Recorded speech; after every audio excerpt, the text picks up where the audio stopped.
आपण म्हणतो ना की परंपरा आणि आपल्या ज्या रूढी आहेत त्या आपल्या प्रगतीच्या आड येतात का. जपानकडे पाहावं. जपानने सगळ्या परंपरा, सगळ्या रूढी, त्यांचे ते ट्रेडिशनल कॉस्ट्युम सगळं तसं ठेवून ज्या पद्धतीने प्रगती केली आहे.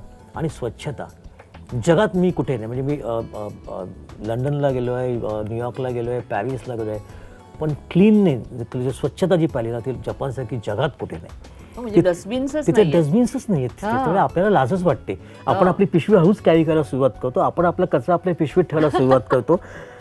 हे तिथे होऊ शकतं. आणि अप्रतिम कॅलिग्राफी तिथले, जसं मेघना म्हणेल तिथले पेपर्स मिळणारे, त्यांनी केलेले कार्टून ॲनिमेशन्स आणि प्रिझर्वेशन प्रत्येक गोष्टीचं. एक आता बांबूच्या स्वादाचं एक बन आहे तिथे, ते बघायला लोक जातात लांबून लांबून. म्हणजे बांबू ज्या पद्धतीने लावली आहे त्याच्या आतून त्यांनी तो वॉक थ्रू जो केला आहे, ब्युटिफुल. म्हणजे everything is so beautiful. Tokyo म्हणा, आणि डिसिप्लिन आहे.